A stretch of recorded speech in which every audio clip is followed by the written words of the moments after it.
pero bueno, tengo que avanzar.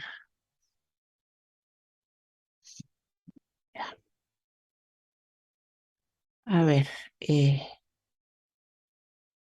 habíamos quedado en lo que viene a ser la cadena respiratoria.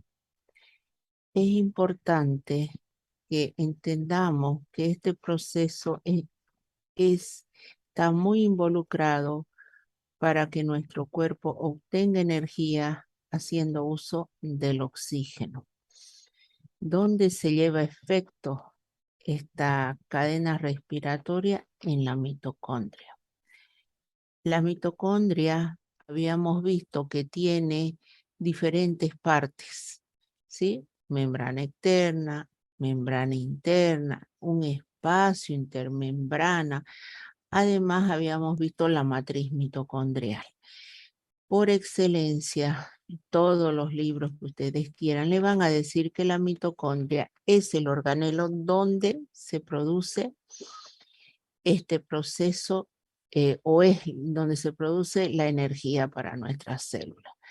Entonces, ¿cuáles son esos procesos que llevan a producir energía? Entre uno de estos tenemos justamente a la cadena respiratoria. Esta cadena respiratoria se suele acoplar a algo que se llama fosforilación oxidativa. Son bastante complejas, las teorías de esto es bastante complejo. Se los voy a tratar de sistematizar en lo más sencillo que se pueda, en un lenguaje más sencillo. Entonces, veamos, la cadena respiratoria es el lugar donde se llevan a efecto procesos de oxidaciones y reducciones químicas y biológicas. Cuando a mí me decían oxidaciones y reducciones químicas, se refiere a pérdida y ganancia de electrones.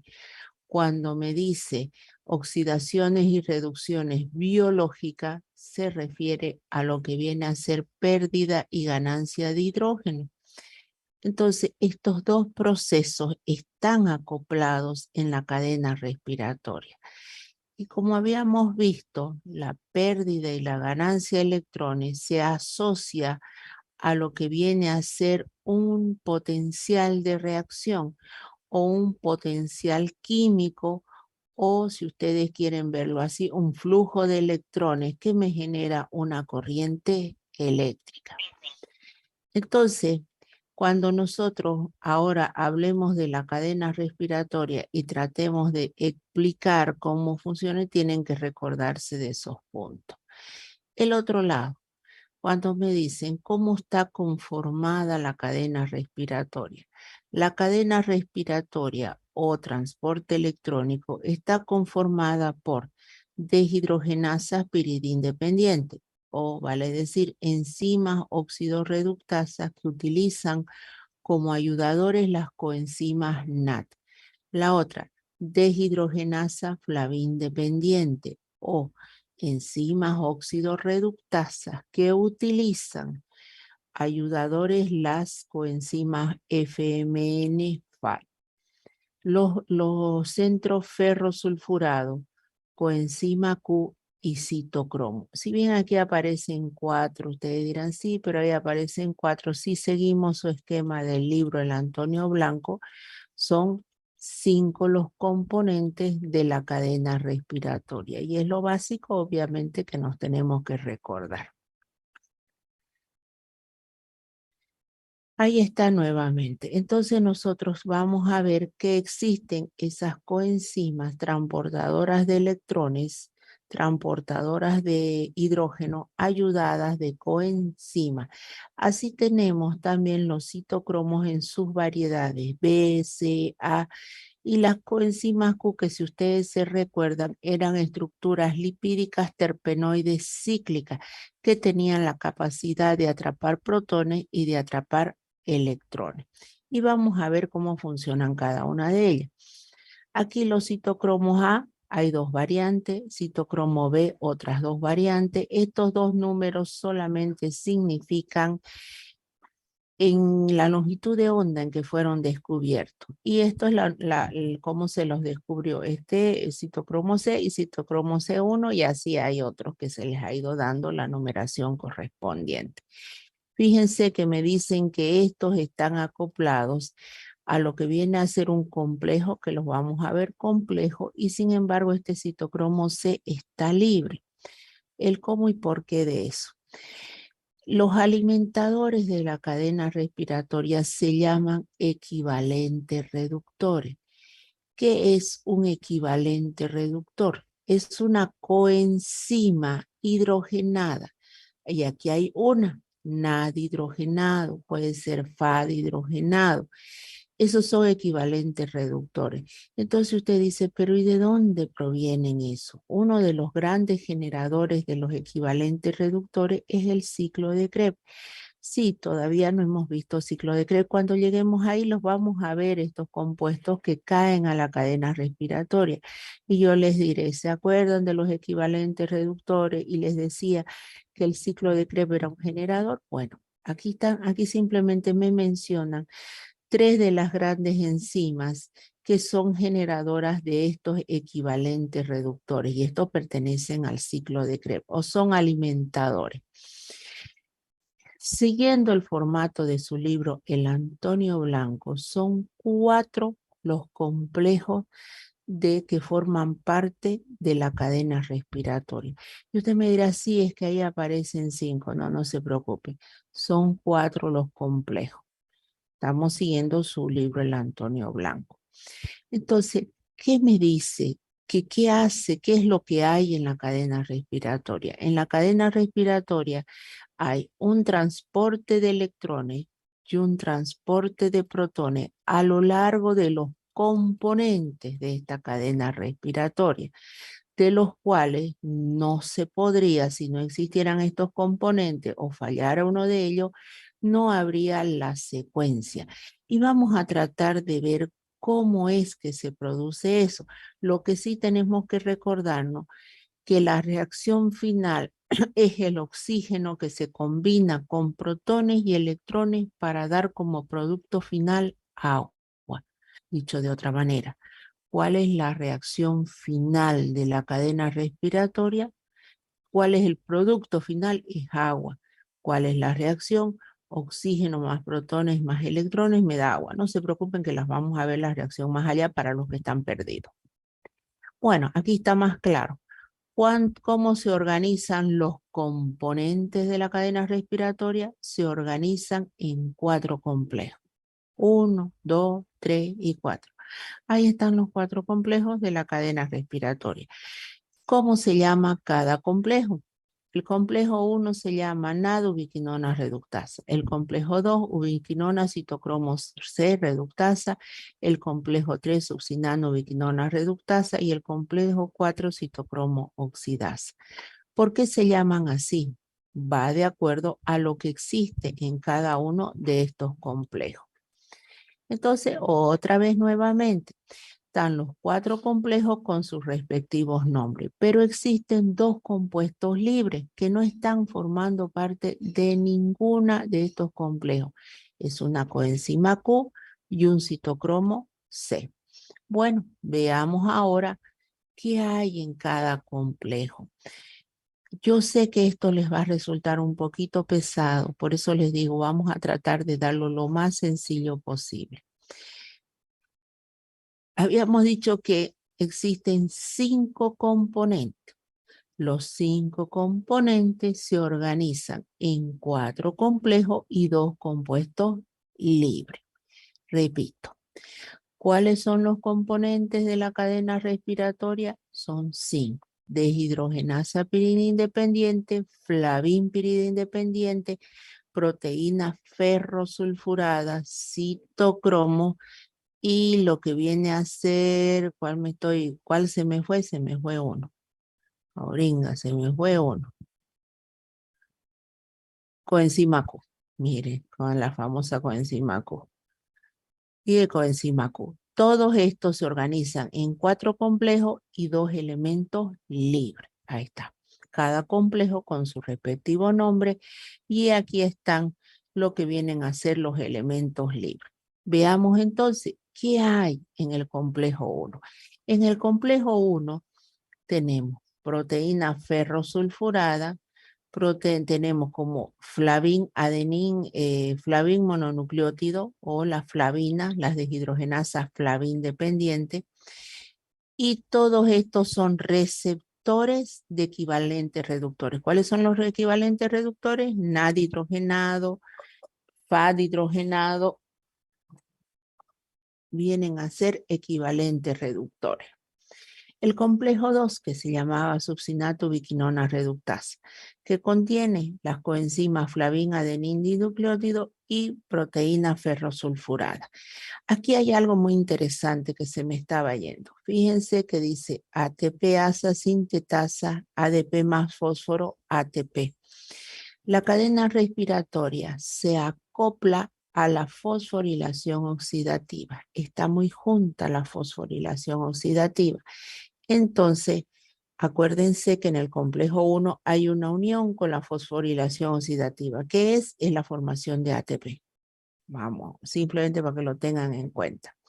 Entonces, el complejo 1 tiene la capacidad de recibir equivalentes reductores, los utiliza a través de esas coenzimas y es capaz de entregar hidrógenos a una ubiquinona que está sola. El complejo 2, sin embargo, posee a los FAT, flavin adenín dinucleótido, contiene a los NAD y también contiene proteína ferrosulfurada. Transfiere equivalentes de reducción desde el succinato a coenzima Q.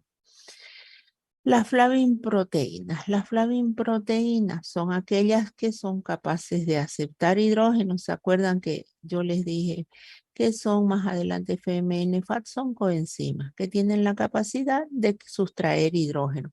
Entonces a eso se refiere con esto. ¿Ve? Ellas son capaces de sustraer 2 hidrógenos.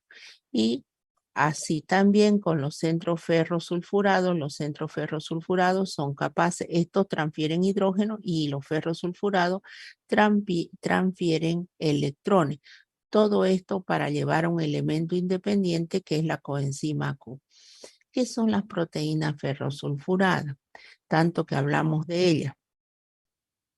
Las proteínas ferrosulfuradas se caracterizan, uno, si ustedes se acuerdan, los aminoácidos azufrados, cisteína y metionina, bueno, como se habla de proteína ferrosulfurada, estas proteínas tienen la capacidad de tener como parte de su estructura aminoácidos azufrados, principalmente la cisteína. Ahí lo tienen. Bueno, y estas cisteínas tienen azufre. Este azufre se une al hierro por elemento de coordinación, miren. Y hay desde lo más sencillo hasta lo más complejo.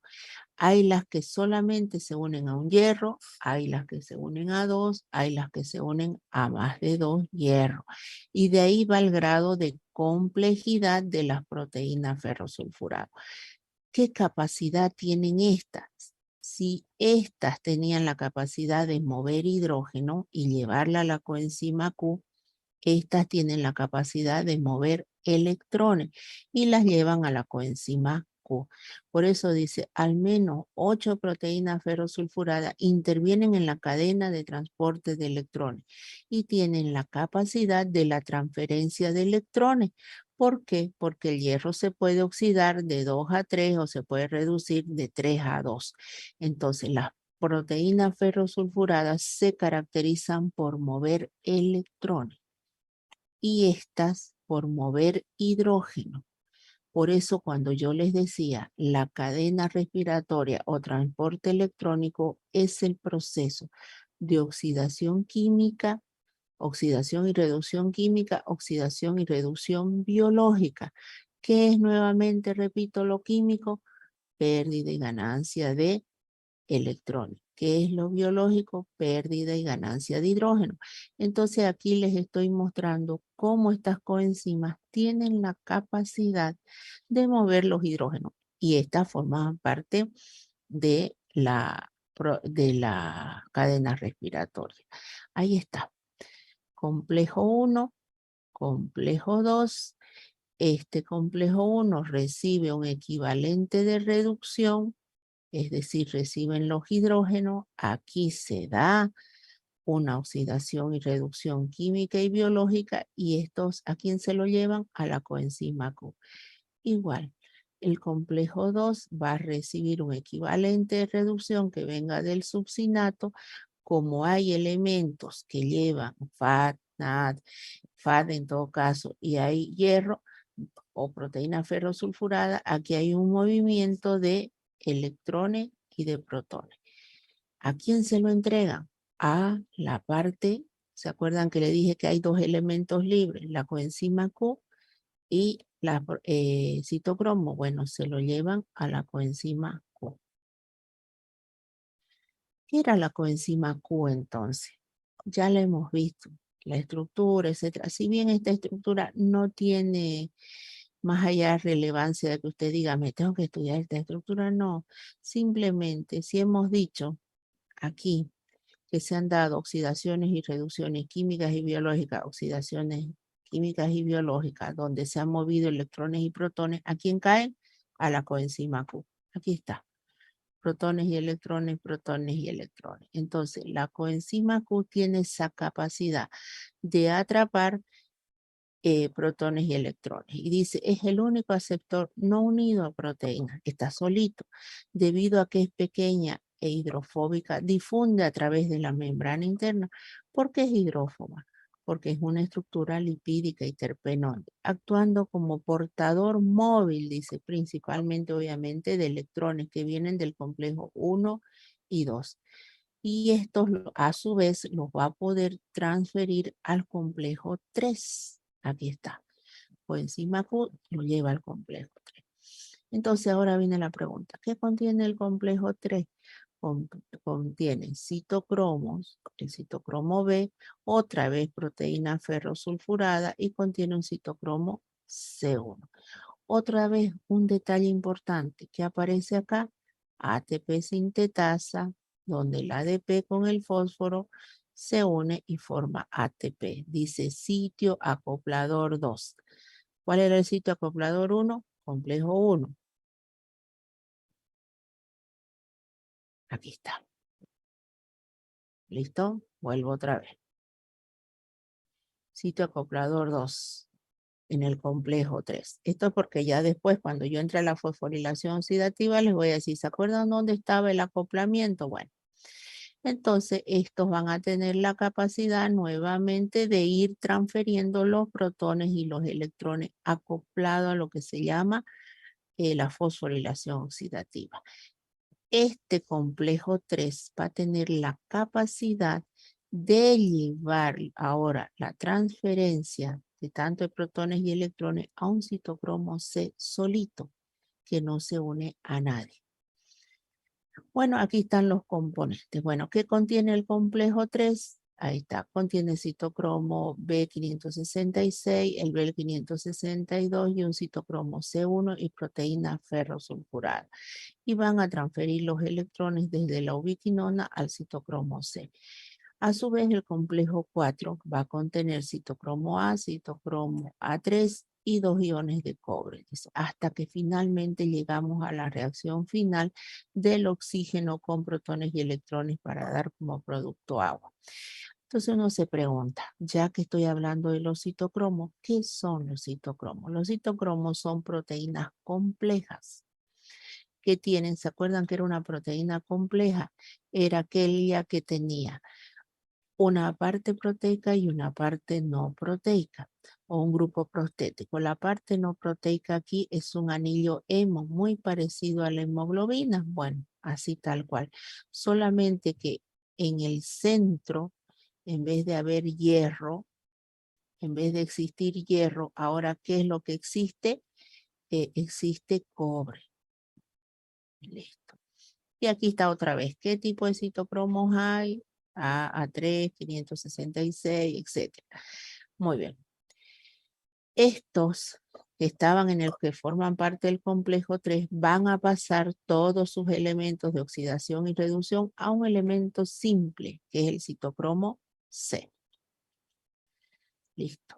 Un citocromo C Finalmente, ese citocromo C se conecta con un complejo 4, que es donde se da el último proceso de reducción. Aquí está nuevamente la estructura del citocromo, de los citocromos, no tiene más allá de relevancia. A ver si aquí. La reacción final, ¿dónde está el oxígeno? El oxígeno reacciona con los protones y los electrones y me genera como producto final agua. Esta está media, esta imagen no está tan bonita. Veamos acá, aquí está. La reacción final se da en el citocromo 4, gracias a la presencia de la enzima citocromo oxidasa. Entonces, ¿cuál es la reacción final de la cadena respiratoria? Oxígeno reacciona con protón y me genera agua. ¿Por qué les digo eso? Porque esta sí a veces se les pregunta en el examen. ¿Cuál es el producto final de la cadena respiratoria? Y uno le dice, el producto final de la cadena respiratoria es el oxígeno que interacciona con los protones para dar agua. Por eso nosotros eliminamos agua bajo la forma de vapor de agua. Ahí está. Y la última reacción es la del complejo 4 citocromo oxidasa. Bueno, visto de otra manera. Ahí tiene. Complejo 1, complejo 2, coenzima Q pasa al complejo 3, el complejo 3 se conecta con un citocromo C, el citocromo C se pasa los elementos al complejo 4 o citocromo oxidasa para finalmente interaccionar con el oxígeno, con los protones y electrones y darme como producto final agua. Veámoslo de otra manera. Aquí está. Hay diferentes formas para gusto del cliente acá. Complejo 1, complejo 2, pasa los elementos de oxidación y de reducción a la coenzima Q. Coenzima Q pasa al complejo 3 al citocromo C, citocromo C al complejo 4, donde está la citocromo oxidasa. Y finalmente la reacción final de la cadena respiratoria es oxígeno para dar como producto final agua. Nuevamente, de otra forma. Aquí están los equivalentes reductores. ¿Cuáles son los equivalentes reductores? NAD hidrogenado, FAD hidrogenado. Estos provienen no solamente del ciclo de Krebs, provienen de la glucólisis y son alimentadores de la cadena respiratoria para nuevamente otra vez distribuirse entre todos los compuestos y que se obtiene como producto final agua, para el que le gusta. Otra manera. Esto acoplado, ahora sí, aquí aparece, los lugares acoplados a la fosforilación oxidativa. Acuérdense, complejo 1, complejo 3 y complejo 4 se asocian a la fosforilación oxidativa. Repito, esto es la cadena de transporte electrónico asociado a la cadena respiratoria. Ahí la tienen. Otra vez. 1, 2, perdón, 1, 2, que cae al coenzima Q, complejo 3, citocromo, complejo 4 y producto final. Todo esto, entonces, ¿qué me tengo que recordar? Que es la cadena respiratoria, donde se encuentra, no voy a decir que es en el citosol, no voy a decir que es en el núcleo, en las células, sí.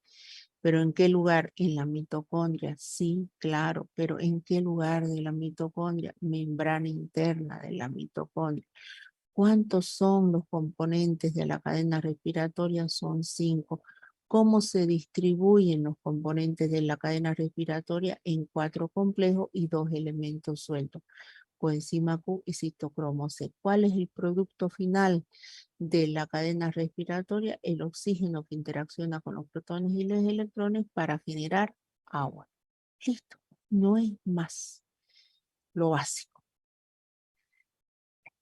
Ahora, dicen, ¿existen inhibidores del transporte electrónico? ¿Será que se pueden inhibir el transporte electrónico? Sí. Hay los inhibidores, aquellos que solamente me frenan el paso de los electrones. Hay otros que están acoplados a la síntesis de ATP. Hay otros que se llaman desacoplantes. Son aquellos que abren caminos en la membrana interna abren espacio e impiden que se sintetice ATP, y ya lo vamos a ver por qué.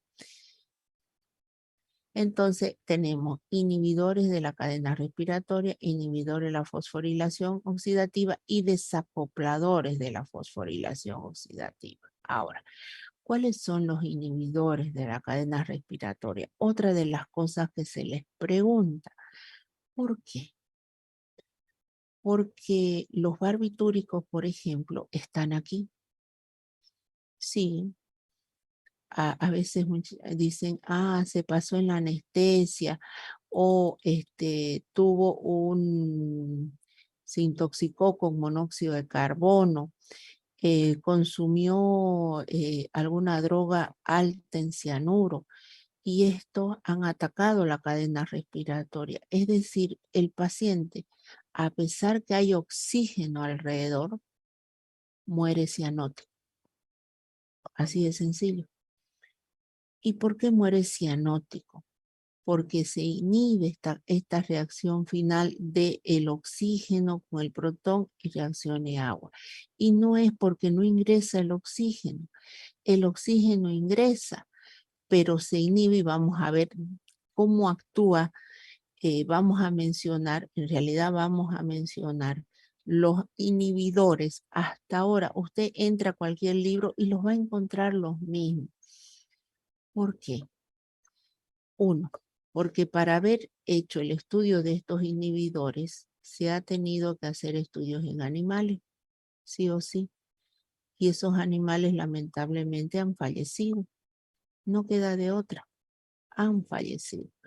Porque se les ha cortado la cadena respiratoria, a pesar de que haya el oxígeno, sin necesidad de que usted le presione el cuello, sin necesidad de que usted le tape la nariz, etcétera. Para la cadena respiratoria, y adentro no se da ese proceso, el oxígeno no interacciona con los protones y los electrones, y chao, hasta ahí llegamos. Entonces miren ustedes, y hasta ahora son estos, porque ahora hay muchas cuestiones éticas, ¿no ves? De cuanto al uso de animales, en cuanto peor de seres humanos. Entonces, y bueno, no se olviden que en la Segunda Guerra Mundial se hicieron estudios con seres humanos. Y muchos de esos estudios son los que ahora tenemos y se están volcando. Acuérdense que a los judíos los metían en cámaras de gas. Entonces eran estudios, no era por matarlos, no era por hacer estudios, que estos son ahora. Y vaya usted al libro que vaya, los va a encontrar los mismos. Y diré, ¿por qué los mismos? Porque hasta ahora quizás no hay más. Entonces tenemos los inhibidores de la cadena respiratoria, el rotenoma, que es un insecticida. Por eso hoy en día se impide mucho el uso de insecticidas. Por eso hoy en día los veganos, si hay aquí en el grupo algún vegano, es aquel que cultiva su huerto, utiliza tierra abonada bajo sus características. Es decir, no utiliza insecticidas, etcétera, porque sabe que estos contaminan la tierra y van a contaminar los frutos. Y que si usted lava ese tomate, lo refriega, y usted dice, no, es que está libre de insecticida porque yo lo estoy lavando, etcétera, no, porque se sabe que ya estas estructuras forman parte intracelular de esa célula vegetal y usted lavándolo no lo elimina. Entonces, el vegano se asegura de consumir elementos orgánicos. Por eso es que ahora usted va al supermercado y encuentra toda una góndola donde dice elementos orgánicos, quiere decir que están libres de insecticidas. ¿Cuál es el problema? Que si usted una lechuga que no está sometida a ese tipo de tratamiento lo encuentra en el mercado a 2 bolivianos, así el montón, usted va al supermercado y encuentra 4 hojitas de lechuga a 10 pesos y son de origen orgánico, pero le está garantizando a usted que no le está llegando ningún producto contaminado. ¿Por qué?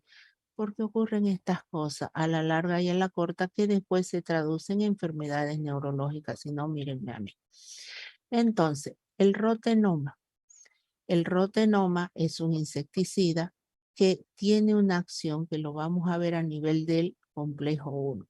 En la mitad los barbitúricos que de alguna manera también impiden el complejo 1. Se habla de antibióticos que ya están fuera del mercado, al menos que yo sepa, la antimicina A, que bloquean citocromo B y citocromo C1. Y los más famosos, realmente los famosos son el cianuro y el monóxido de carbono, que se conocen porque inhiben la citocromo oxidasa.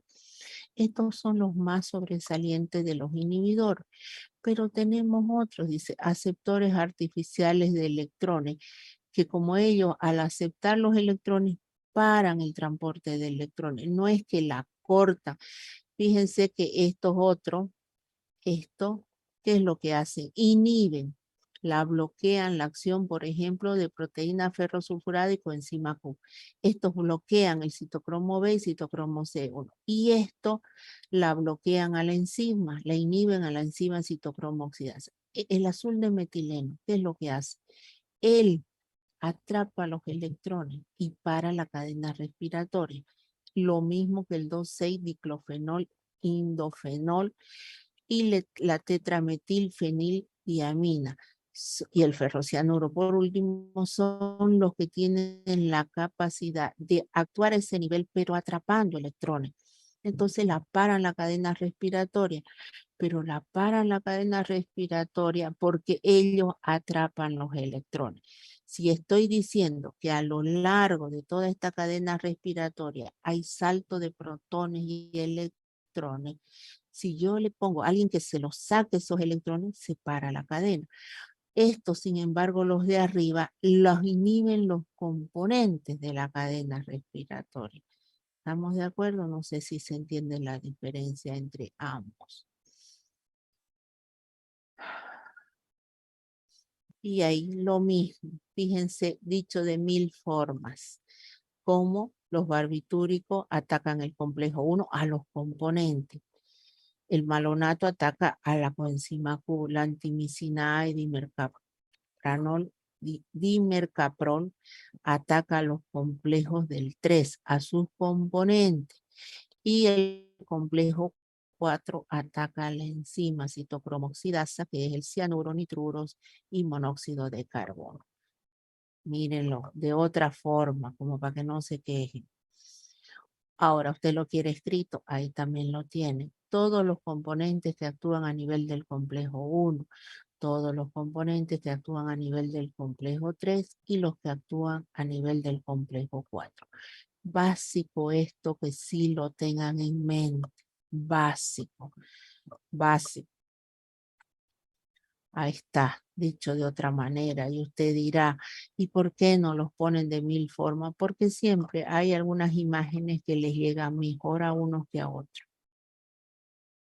Bueno, hasta ahí la cadena respiratoria o cadena respiratoria o transporte de electrones. Acoplado a la cadena respiratoria, ese transporte de electrones y protones, nosotros tenemos la formación de radicales libres. ¿Qué es un radical libre? Es un compuesto que tiene un electrón de más, un electroncito de más. Por ejemplo, un superóxido, fíjense, tiene este electrón de más, el hidróxido tiene electrón de más y se lo considera el peróxido de hidrógeno también como un compuesto que se genera producto de la reducción parcial del oxígeno. Es decir, a ver, cuando van saltando los protones y los electrones, la reacción final es esta, ¿no ves? Que se genere oxígeno, protón y electrón me dé agua. Pero de repente usted dirá, ¿y no será que puede haber una falla a lo largo de aquí y se me genere compuestos diferentes? ¿O siempre me va a dar agua? Si había alguno de ustedes que se estaba preguntando eso y dice, ¿siempre me va a generar agua? ¿No será que se me puede generar otra cosa? Sí. ¿Cuál se me puede generar? Agua oxigenada o se me pueden generar radicales libres. ¿Qué es un radical libre? Por ejemplo, al oxígeno, en vez de que le llegue el protón y el electrón, le llega solo el electrón. Y listo. Y este se fue como un radical libre. ¿Qué es lo malo en los radicales libres? Que son potentes en reacción. Se me forma uno y se me forma en cadena un montón. Entonces, y además, si alguno de ustedes han escuchado, los radicales libres están relacionados directamente, los radicales libres están relacionados con muchas enfermedades. En la época que yo estudiaba, se daban cursos en los cuales cuando recién iba a salir los antioxidantes o cuando estaban en boga los antioxidantes, se daban muchos cursos con respecto a los radicales libres. ¿Por qué? Porque decían que estos eran el causante de la diabetes, de las artrosis, artritis, de todas las enfermedades, ¿no? Inmunes o no autoinmunes, etcétera. Y para eso decían que lo ideal es consumir antioxidantes. ¿Cuáles son aquellos antioxidantes? La vitamina E, los betacarotenos, vitamina C, etcétera, pero que existen antioxidantes como la catalasa, superóxido dismutasa, el glutatión peroxidasa, que están formando parte de nuestro cuerpo y que como nosotros no podemos parar de respirar porque somos organismos aeróbicos, de seguro que se forman radicales libres en nuestro cuerpo, claro que sí. El hecho es que nosotros tratemos de frenar estos radicales libres. ¿Y cómo lo vamos a frenar? Pues consumiendo esos elementos que son ricos en antioxidantes. Y bueno, aquí las reacciones de cómo se forman, cómo se pueden llegar a formar, por ejemplo, un agua oxigenada. La descomposición del peróxido de hidrógeno es catalizado, dice, o se rompe por las catalasas que se encuentran en peroxisoma, riñón, hígado, glóbulos rojos, médula ósea. No sé si me alcanzaron ustedes a hacer la práctica de la catalasa, justamente. Nosotros tenemos en su guía, si se fijan en su guía, para los que la hayan hecho la práctica, si se fijan en su guía, ustedes colocaban, por ejemplo, riñón, perdón, hígado de pollo o sangre, y le echaban agua oxigenada y esta empezaba a desprender oxígeno. ¿Por qué eso? Porque ahí justamente nosotros encontramos a la catalasa. El agua oxigenada es agua oxigenada que usted utiliza para desinfectar heridas. Ah, bueno, que lo han visto en la bacterias. Hay catalasas, hay bacterias catalasas positivas, catalasas negativas, ¿no ves? Por eso es que no es garantía de que usted en una herida, a veces le echa agua oxigenada y se está burbujeando, es que está infectada, pero hay bacterias que son catalasa positiva, hay las que son catalasas negativas, es decir, que no tienen a la catalasa. Lo que sí sabemos que está presente en glóbulos rojos, que está presente en hígado. Y bueno, riñón, médula ósea. Entonces, nosotros para ver la presencia de esta enzima, en la práctica, fíjense, en su guía está, por si alguno no la ha leído, teníamos que colocar en un tubito de ensayo, o ya le hicieron la práctica, colocaban en un tubito de ensayo un pedacito de hígado de pollo, en otro tubo de ensayo sangre, y le echaban agua oxigenada, y qué era lo que iban a ver que iba a empezar a burbujear en grandes cantidades. ¿Por qué se da esta reacción? El agua oxigenada en presencia de la enzima, que hace la enzima, rompe la estructura y me da como producto final agua y oxígeno. Y lo que usted ve que burbujea es el oxígeno. Bueno, ¿en qué alimentos entonces encontramos? Si usted se está preguntando, sí, nos habló de la vitamina E, de la vitamina C, vitamina A, etcétera, que son ayudantes o nos favorecen a deshacernos de una buena cantidad de estos radicales libres. Encontramos en la zanahoria, tomate, naranja, papaya, espinacas, etcétera. Generalmente alimentos sanos. En ningún momento decimos, ¿no? Se encuentra en una porción de pizza, se encuentra en una porción de torta. En ningún momento estamos hablando de eso, sino si usted está garantizando en comer, como dicen, ¿no? La mitad de su plato, una buena porción de ensalada, ahí de seguro que le están llegando los radicales libres. Si usted consume mucha fruta, ahí también le están llegando le están llegando los antioxidantes que combaten a los radicales libres. Bueno, hay una imagen de cómo los radicales libres van atacando a nuestras células y cómo los antioxidantes la neutralizan. ¿Ve? Estos son los radicales libres que atacan a nuestras células.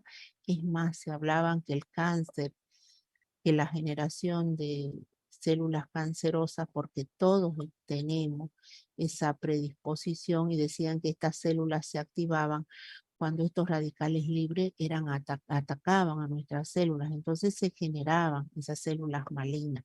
Entonces, para eso hablan que las reacciones neutralizantes son los famosos antioxidantes. ¿Ve? Mecanismos de defensa. Para que entiendan el porqué cuando se le hablan de los antioxidantes, de alguna manera, de mil formas. Entonces, ¿cuál es la importancia clínica?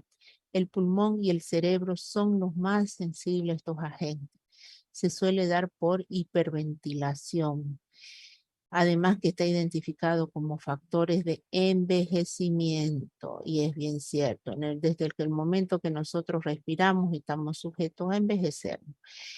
¿Y por qué habla de una hiperventilación? Cuando usted tenga un paciente, un niño, un adulto sometido a ventilación mecánica, por ejemplo, considere la cantidad de oxígeno sea la adecuada para evitar que ese ser se llene de radicales libres que lamentablemente provocan y hacen en muchos casos un daño irreversible a nivel del cerebro, llevando a que usted tenga, si es un niño, ciego, sordo, con parálisis, etcétera, o si es un adulto, igual salen las condiciones de terapia bajo esas condiciones si no se le ha regulado la cantidad o no se ha medido bien la cantidad de oxígeno. Hay que cuidarse de la generación de radicales libres, pero los radicales libres no son todos dañinos. Nuestro cuerpo también hace uso de estos radicales libres en pequeña proporción para defenderse.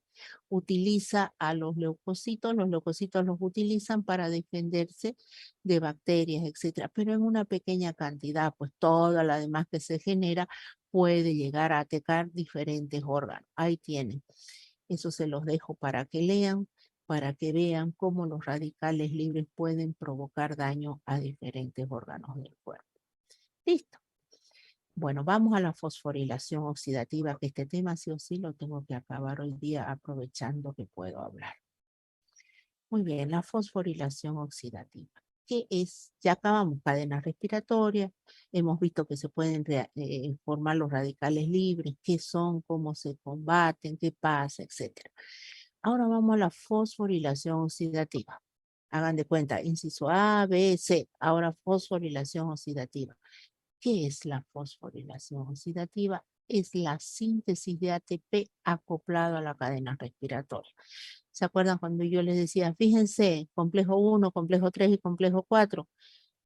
ADP, fósforo, forma ATP, esas imágenes. Bueno, eso es. Ahora llegamos a ese punto.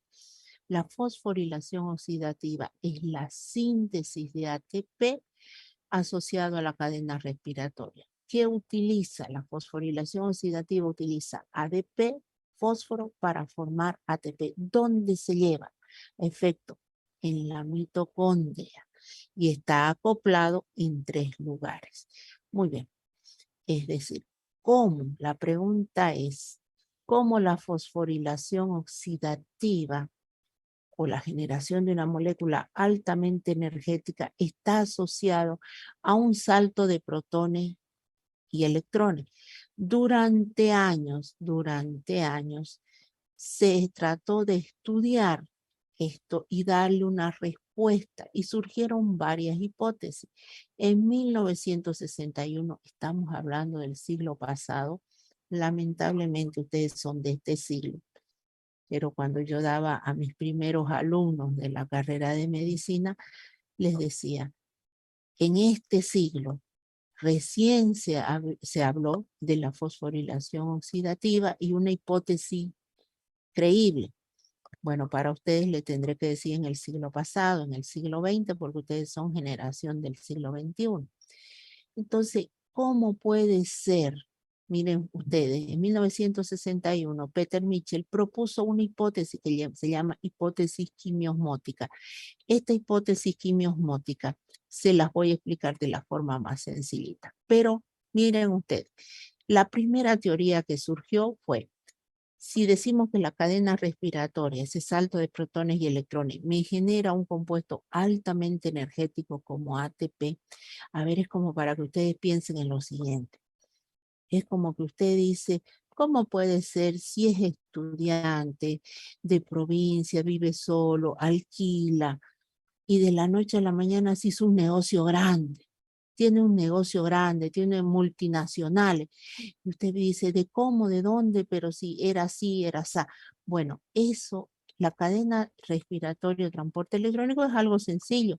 Pasan protones electrones, pero me genera un compuesto altamente energético que es el ATP, que ya lo vimos, que sin eso nuestras células no pueden vivir. Entonces, eso se preguntaban los investigadores y surgieron tres hipótesis. La primera, la química. La primera, la química decía, no, es que existe un intermediario, un compuesto químico intermediario que hace posible que se acople o que la cadena respiratoria se acople a la fosforilación oxidativa. Muy bien, le dijeron cómo se llama ese compuesto químico, qué es. Usted ha visto como cuando siempre, ¿no? Están ahí al acecho y dice, sí, ahí está el compuesto químico, pero usted no dice el nombre, no dice dónde, cómo es, nada. Bueno, se tiró abajo esa hipótesis. Surgió la segunda, la conformacional. La conformacional, estos investigadores dijeron, el compuesto químico es una proteína que cambia, fíjense, cambia su estructura, cambia, hace un movimiento y ahí acopla la cadena respiratoria con la fosforilación oxidativa. Bueno, muchos ya químicos orgánicos dijeron, no, si la proteína pierde su estructura, pierde su función. No, colega, usted está equivocado. Está mal su teoría. Y además, ¿cómo se llama la proteína? ¿Quién la sintetiza? ¿Cómo es? Etcétera. Les tiró abajo la teoría del segundo grupo de investigadores.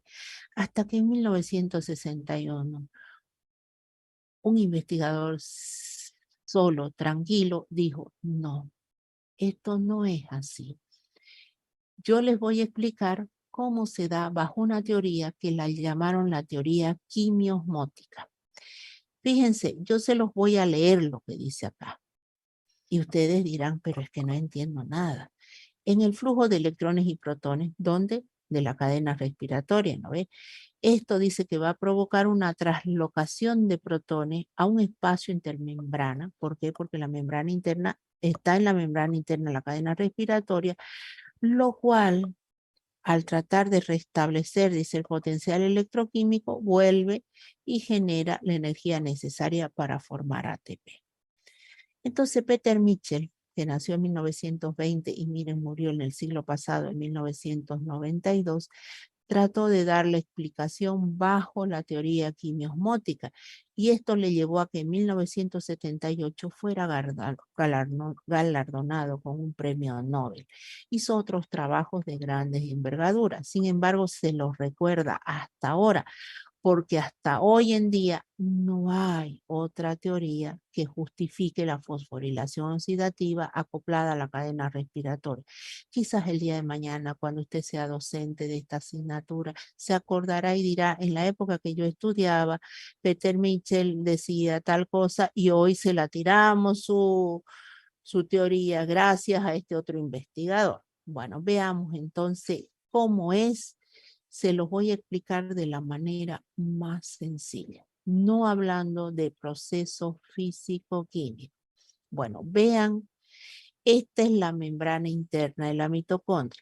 ¿Qué hay aquí? Los complejos, ¿no ve? 1, 2, 3, 4, los citocromos, todo. ¿Qué se da a lo largo de esto? Oxidaciones químicas y biológica. ¿Qué es lo químico? Transferencia de electrones, pérdida y ganancia de electrones. ¿Qué es lo biológico? Pérdida y ganancia de hidrógeno. Eso se está dando en la cadena respiratoria. Si se acuerdan ustedes, la clase anterior les dije, ¿qué es corriente eléctrica? Es flujo de electrones. Vaya y busque flujo de electrones.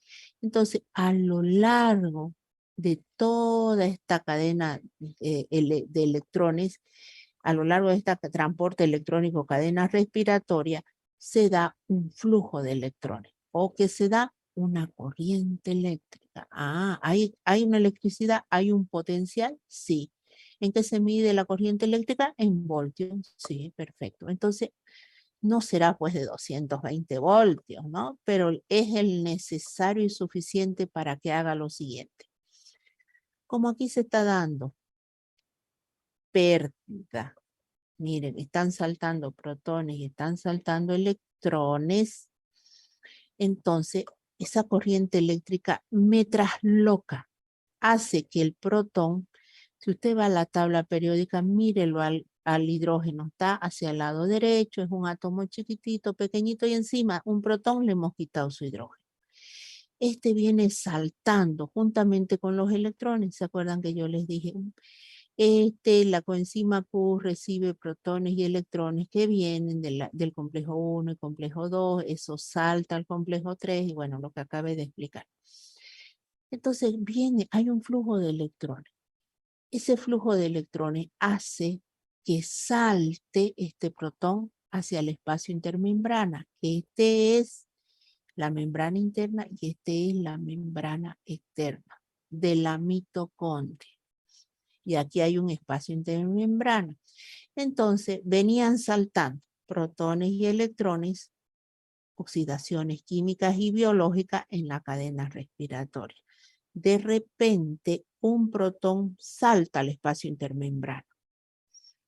Y no solamente uno, 4, 3, y van saltando, van saltando. Entonces, aquí que se acumula protones. Cuando aumenta la concentración de protones, el pH disminuye. Entonces, esto haría que el pH de aquí sería ácido.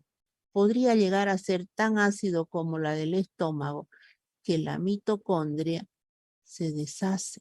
Entonces, ¿qué es lo que hay que hacer? La mitocondria entra en alerta. Hay que volverlo a los protones otra vez a su lugar. Pero estos protones han pasado desde la jerga química excitados. ¿Por qué excitados? Porque están con corriente eléctrica. O a ver, alguien que está sometido a un enchufe, nadie pues va a ir y lo va a tratar de agarrar, sino con un palo, con algo que no, porque nosotros también transmitimos corriente eléctrica, ¿no ves? O buscamos el de dónde están los enchufes para cortar la corriente.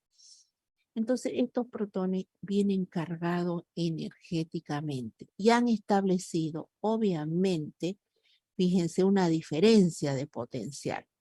Bueno, ellos entran excitados, buscan la manera de retornar, volver otra vez. A ver, sin ir muy lejos, si usted se acerca a una cerca eléctrica y pone la mano y siente una corriente, ¿va a tratar de volver a poner la mano ahí? Loco, pues.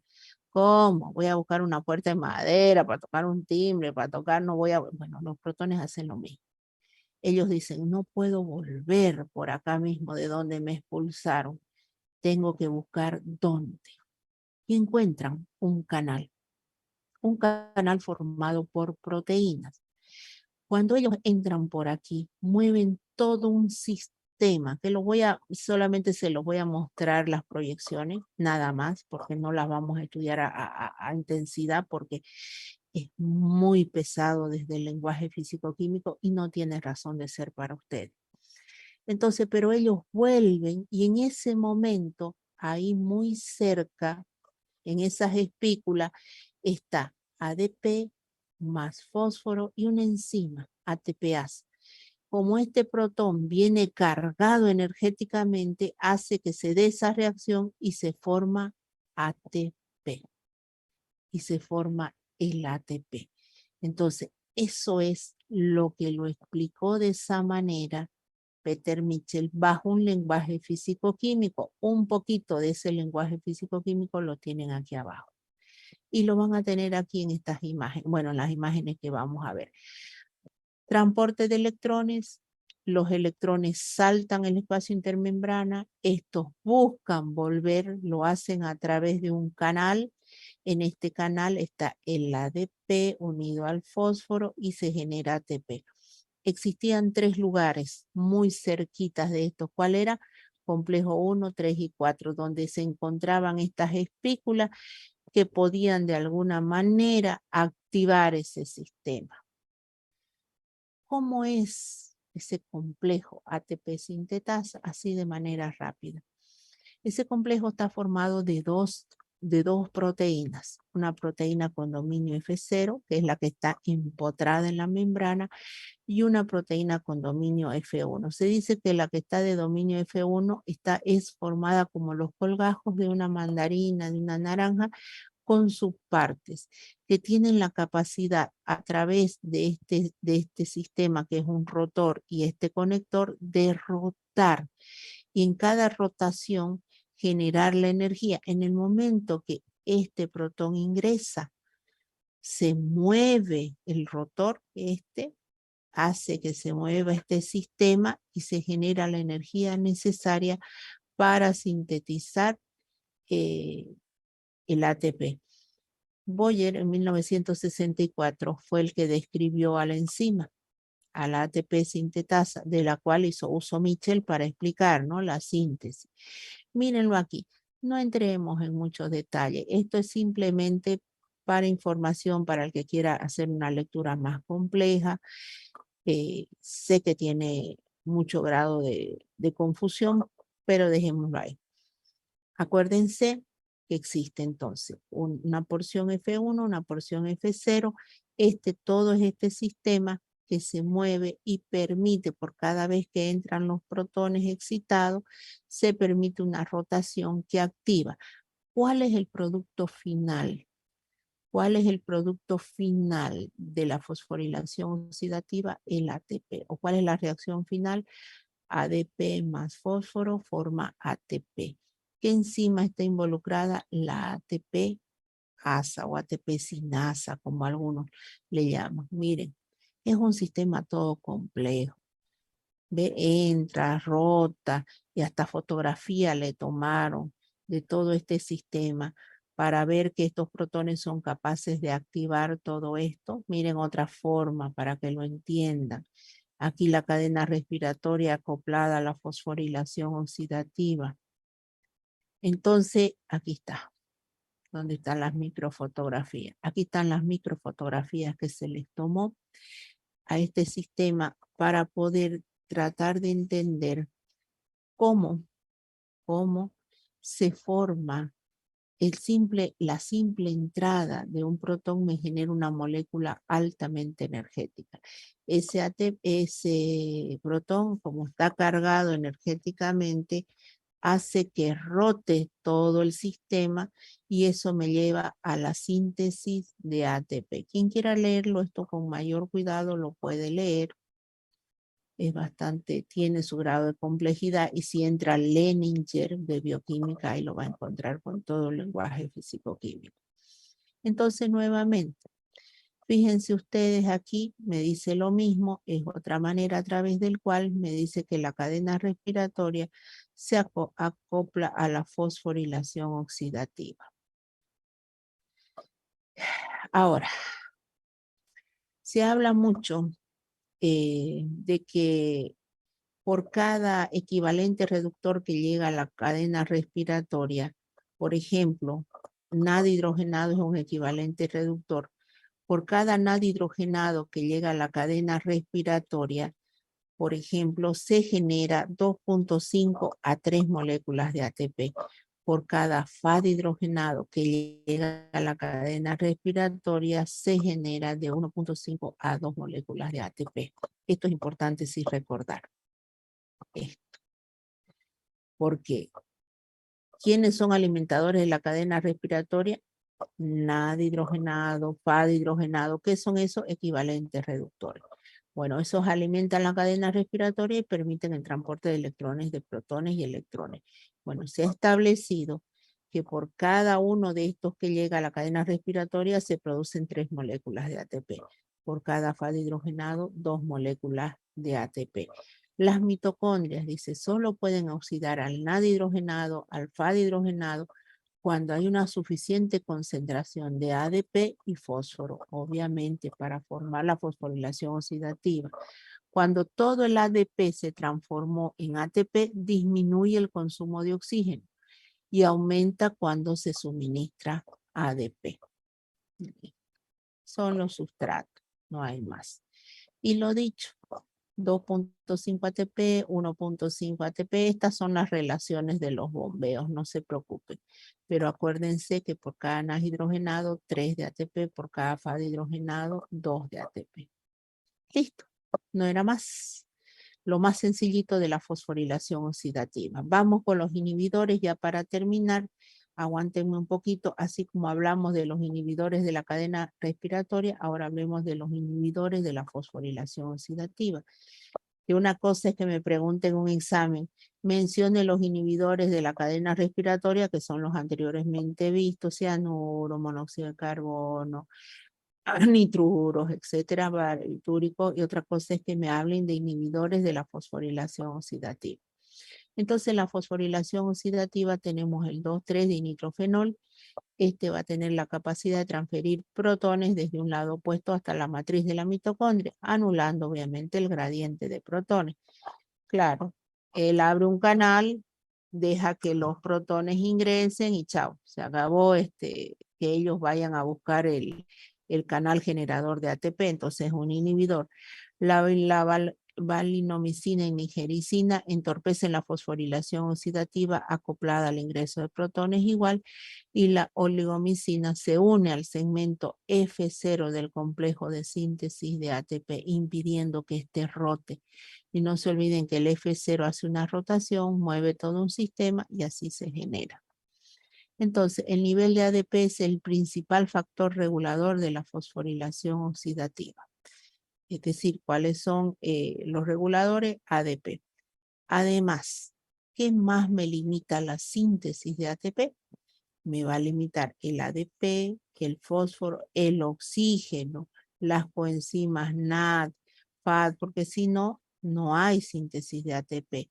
Cuando se desacopla la fosforilación oxidativa como agentes del dinitrofenol, el control respiratorio desaparece, no se produce ATP. Los electrones fluyen activamente y toda la energía liberada se irradia como calor. ¿Por qué esto? Porque se ha desconectado la fosforilación oxidativa de la cadena respiratoria. Aquí a ver en imágenes para que no se pierdan por si hay alguno que se me está perdiendo. ¿Se acuerdan de esto que yo les mencioné? Perdón que pase rápido. Ahí está. ¿Se acuerdan que les dije? Fíjense, estos son los lugares donde se acopla la fosforilación oxidativa. ¿Qué otros lugares más aparecían en imágenes? Aquí no aparece, pero debería aparecer. ¿Dónde está? Esto. ¿Ven? Esos son los sitios acopladores de la cadena respiratoria con la fosforilación oxidativa, por si acaso, para que ahora entiendan lo que les explicaba hace un momento. Entonces, esos son los inhibidores de la fosforilación oxidativa, no tiene más allá de relevancia, son los que hasta ahora se han visto, porque como les dije, estos estudios tienen que ser dados en seres vivos, si no, no hay otra. Y este control respiratorio es simplemente como la respiración tiene obviamente que ver porque la reacción final de la cadena respiratoria es oxígeno con protones, forma agua. Si separa eso, separa la cadena respiratoria, ¿de dónde obtengo esos protones que van a saltar, ese potencial que va a llegar a la síntesis de ATP? Por eso dice, todo esto limita la síntesis de ATP. Y miren ustedes, esto es un resumen, digamos, de lo que vamos a ir viendo. ¿Saben dónde estamos nosotros? Aquí, cadena respiratoria y fosforilación oxidativa. Entonces, hasta ahora ya saben qué es la cadena respiratoria y qué es la fosforilación oxidativa. Listo. Todo esto ya se los dejo, es lo mismo visto explicado de 20.000 formas, usted lo lee, si no lo entendió todo lo que le expliqué hace un momento, está un poco más complejo, pero les va a servir para aquellos de que tengan es lo que me interesa, es lo que anteriormente hemos visto y los inhibidores de la fosforilación oxidativa nuevamente. Y lo que son los desacopladores. Son agentes que no bloquean el flujo de electrones en la cadena de transporte de electrones, pero disocian este proceso. A ver, para que entiendan que es un desacoplador. Los protones buscan por dónde volver, ¿no ves? Para restablecer el potencial electroquímico y para restablecer el pH. Y la única puertita que encuentran es ese canal formado por proteínas F0 y F1. Y ahí activan toda la ATPasa. ¿Qué hace el desacoplador? El desacoplador, así como un elemento muy malo, viene y brum, abre una puerta. obviamente, ¿qué hace el protón? Entra por ahí, pero en esa puerta hay ATP, hay ADP, hay fósforo, hay ATP sinazo, ATP sin, no hay, pues. Entonces, ¿se forma energía? No. Entonces, es una cadena de transporte de electrones donde los protones vuelven otra vez a su lugar, pero sin formar ATP. A eso se llaman desacoplantes. Listo, ahí tienen. Y esto es lo mismo que hemos visto, radicales libres, mecanismo de defensa de nuestro cuerpo, y la fosforilación a nivel de sustratos yo lo toco en lo que viene a ser ciclo de Krebs. Eso lo vemos ahí. Listo, terminamos. Este tema es bastante pesado, chicos. Gracias por su atención. Con esto termino oxidaciones biológicas. Se los voy a subir a la plataforma juntamente con generalidades de metabolismo para que vayan leyendo. Ahora, con el paro, a ver, discúlpeme, con el paro, vamos a ver cuántos días dura. Vamos a ver, yo voy a procurar seguir dando más que todos los días que esté bien. No han dicho nada, no he escuchado nada las autoridades si se suspenden o vamos a poder pasar virtual, vamos a poder seguir pasando nuestras clases. No escuché nada, la verdad oficial. De todas formas, yo en la medida que pueda voy a seguir pasando mis clases como he pasado con ustedes de manera virtual. Solamente que la diferencia es que ahora van a ser todos sus docentes quizás pasando virtual si es que las autoridades dicen que se va a pasar clase. Si es que dicen que no se van a pasar clase, aunque sea pasar los sábados, los domingos en mis horarios de descanso. La idea es no atrasarnos, porque tampoco hay una resolución IQ que diga que las fechas se modifican, las fechas para meter nota. Y mientras no haya eso, estamos contra reloj en el avance. Y esperemos que el paro no se agudice, que no sea de muchos días, porque, bueno, pues esto de alguna manera nos va a traer problemas con los exámenes, porque yo prefiero los exámenes presenciales. Ya estoy en lo último de sus exámenes, la corrección, terminé con un grupo y justo cuando estaba con el otro grupo la anterior semana me vino mi crisis de mi enfermedad, casi me manda al hospital, entonces, pero ya estamos bien, Dios mediante tratando de acabar este año de avance como sea. Ya acabé las partes prácticas, le faltaban unos detalles con los chicos, con los auxiliares, y vamos a ver cómo hacemos con el examen de laboratorio. Listo, muchachos, creo que no hay más que decir. Yo les voy subiendo entonces esta información para que vayan estudiando, porque esto es pesado. Nos vemos, chao, chao. Hasta luego, doctora. Hasta luego. Hasta luego, doctora. Se cuidan, chao. Record.